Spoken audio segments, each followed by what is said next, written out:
Assalamualaikum warahmatullahi wabarakatuh.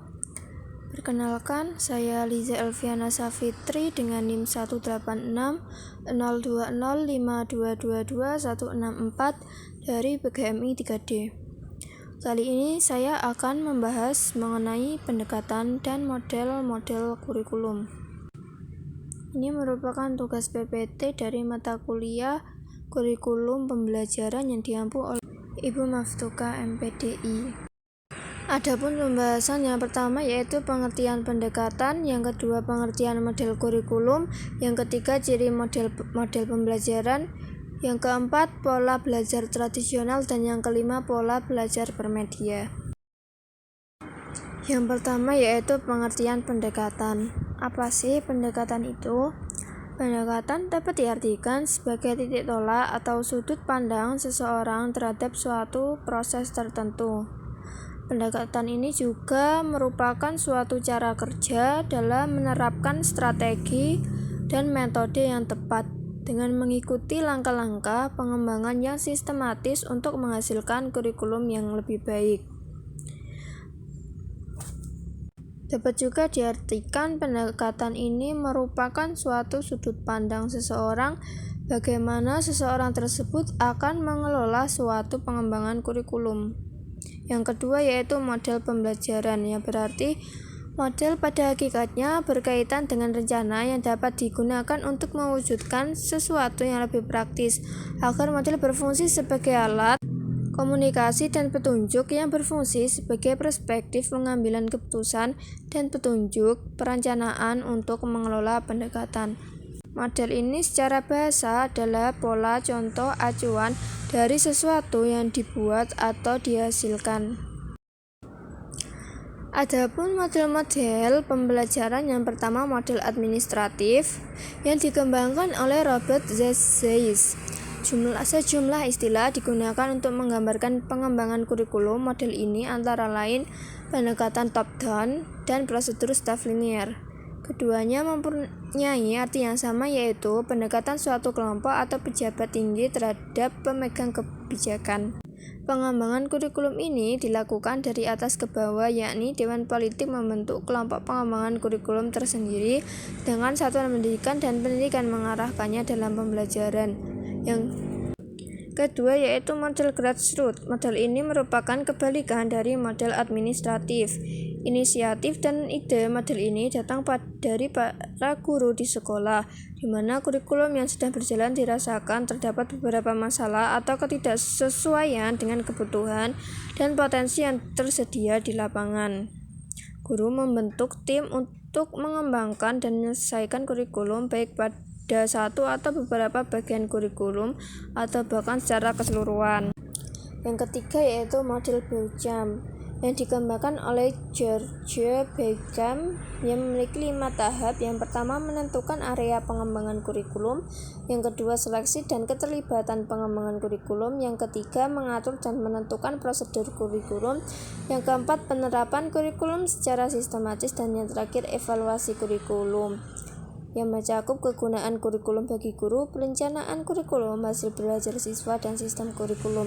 Yang keempat yaitu model Rogers.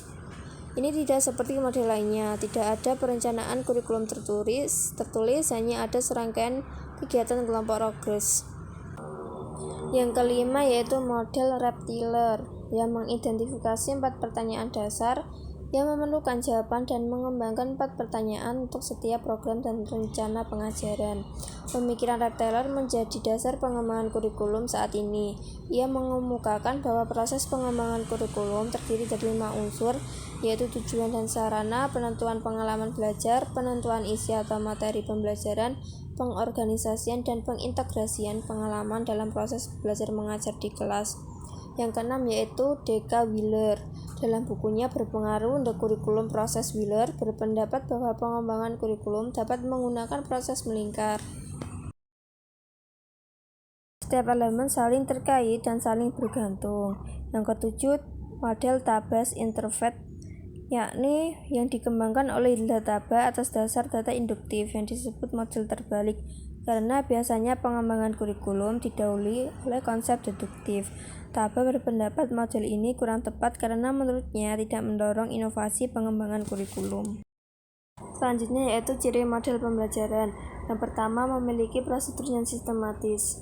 Jadi sebuah model mengajar merupakan prosedur yang sistematik untuk memodifikasi perilaku siswa yang didasarkan pada asumsi. Yang kedua, hasil belajar ditetapkan secara khusus. Setiap model mengajar menentukan tujuan khusus hasil belajar yang diharapkan dicapai siswa secara rinci. Yang ketiga, penetapan lingkungan secara khusus. Menetapkan keadaan lingkungan secara spesifik dalam model mengajar. Yang keempat yaitu ukuran keberhasilan, menggambarkan dan menjelaskan hasil belajar dalam bentuk perilaku yang seharusnya ditunjukkan oleh siswa setelah menempuh pendidikan. Dan yang terakhir, interaksi dengan lingkungan. Semua model mengajar menetapkan cara yang memungkinkan siswa melakukan interaksi dan berinteraksi dengan lingkungan.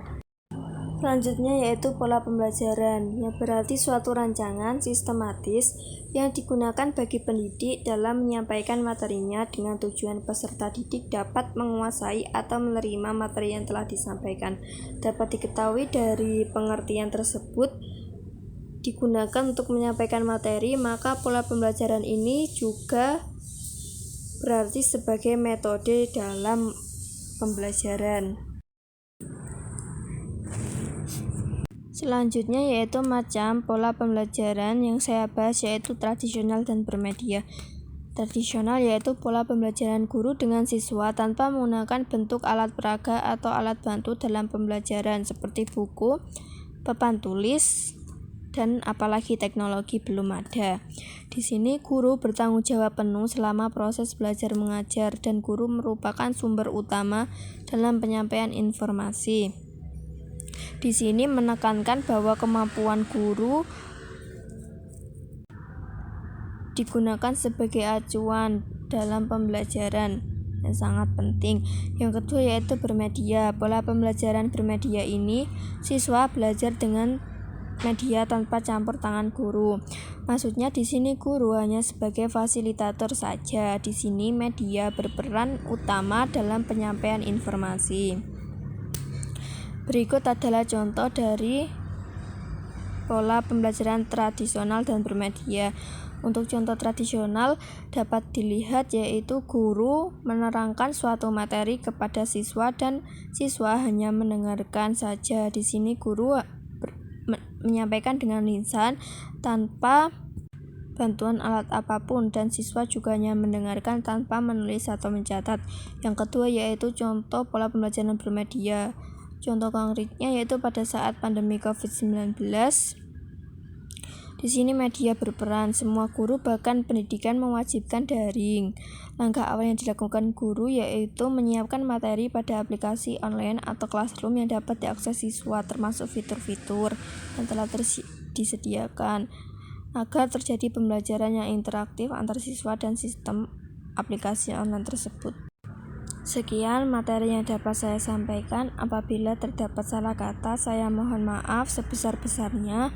Wassalamualaikum warahmatullahi wabarakatuh.